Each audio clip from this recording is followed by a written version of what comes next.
Hi everyone, time for your Week 10 overview in English 101 College Composition. Here's your to-do list for this week. You have a chapter out of your textbook, The Academic Writer, Chapter 10. There are the pages there that you need to cover this week. Your annotated bibliography is due Wednesday. And at the end of the week, by Sunday, please submit the draft of your research paper. Please make sure it is a complete draft because you'll be getting some peer review for that, and you want to make sure that you get feedback on every aspect of your paper.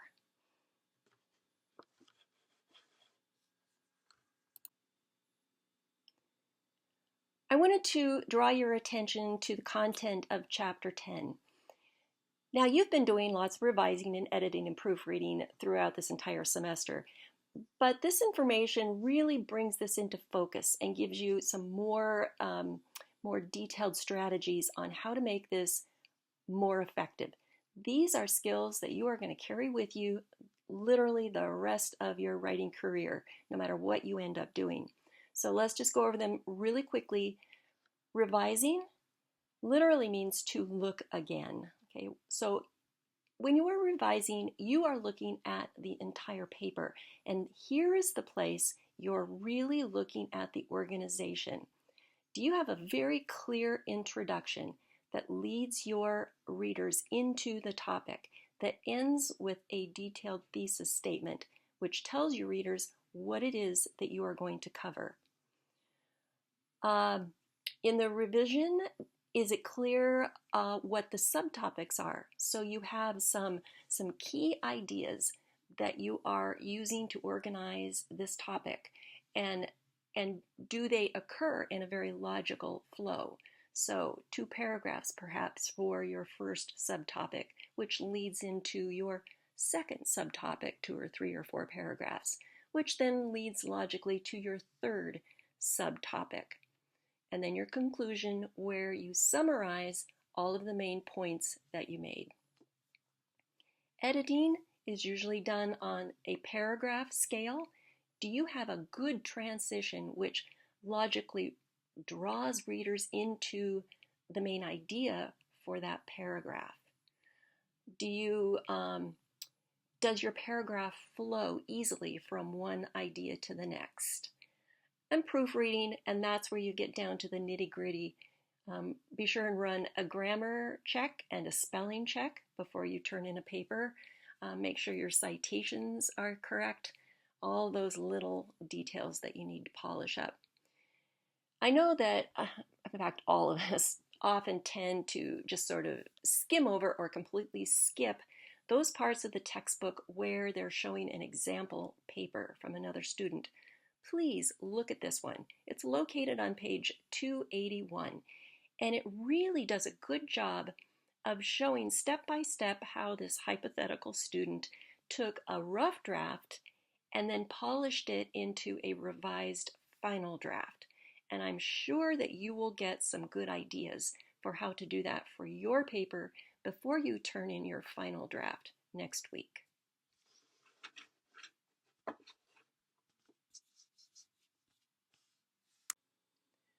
Let's talk for a minute about your annotated bibliography assignment, which is due this Wednesday.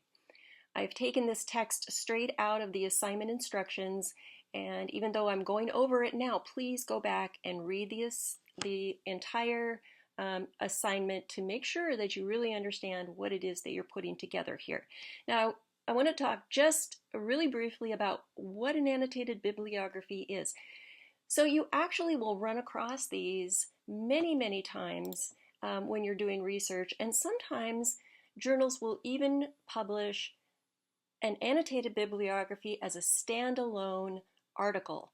And so it might be on a particular topic, and what it will do is list lots and lots of sources and then describe them in detail. And when you find one of those when you're doing research, it is a literal gold mine.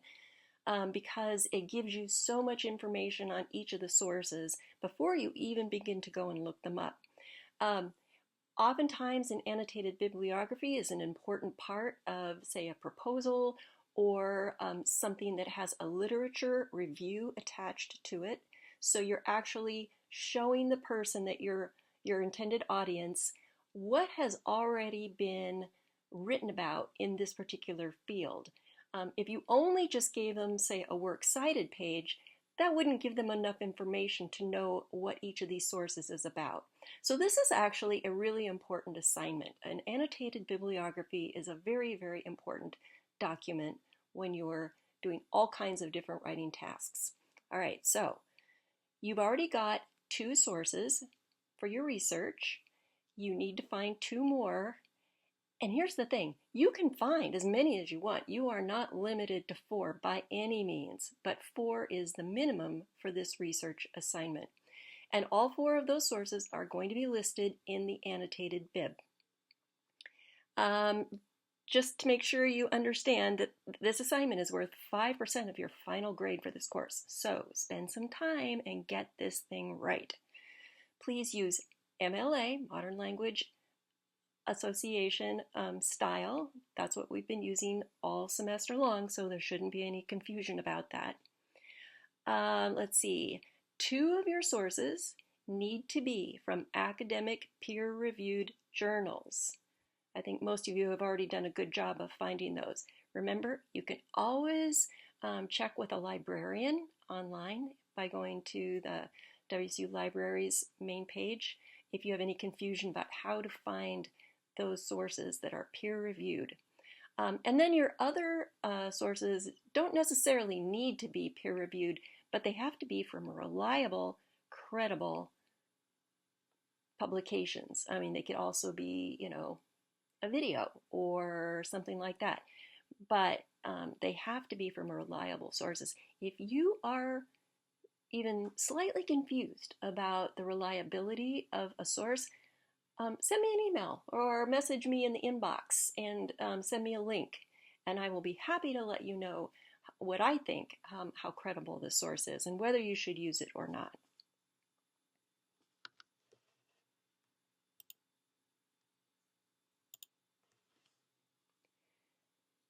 You've already been working with annotations in Perusal, so you've been making comments, in reply to other people, or you have been annotating information that is in the article.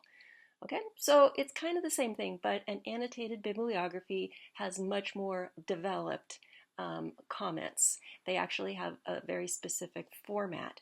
So in the annotation, you're going to do 3 things. You're going to summarize the main points that are in that source. And if they need a little bit of context, okay, be sure and add that.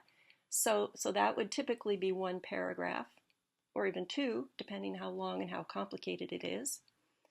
You're going to assess this source. Remember, assess means to evaluate. How good is this? How credible is this? How reliable is this? Okay. The last one is reflect.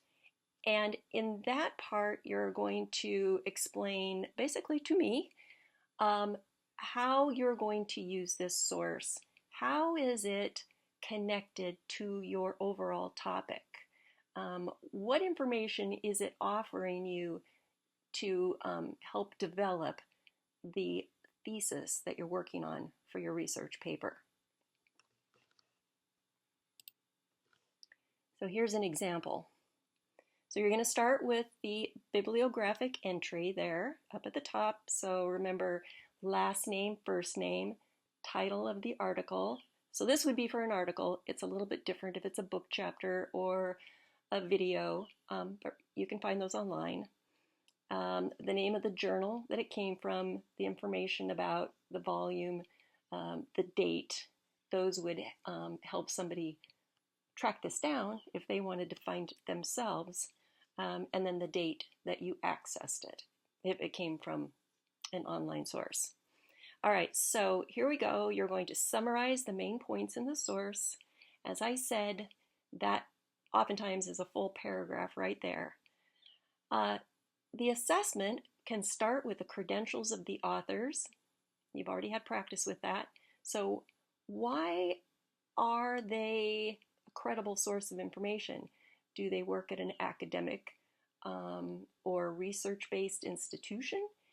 Have they published extensively in this field? Have they authored studies? Do they have experience as a clinician or somebody who works with clients or patients regarding this topic? So why are they entitled, let's say, to be writing this paper? And the publisher itself.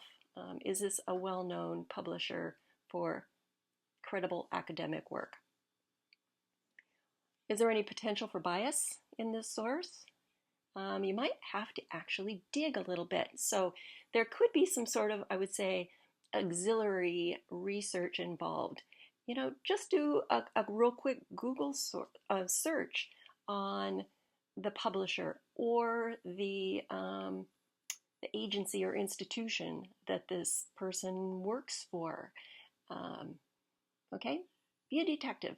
See if you can actually pinpoint any potential biases here. Does the data publication impact the reliability of this information? Maybe, but maybe not. It all depends on your topic. And then, of course, reflect on how the source will inform your thesis and your overall paper. So be detailed here. Don't just say, this is a good source for my topic. I want to know why and how this particular source is going to help you develop a really strong argument regarding your topic.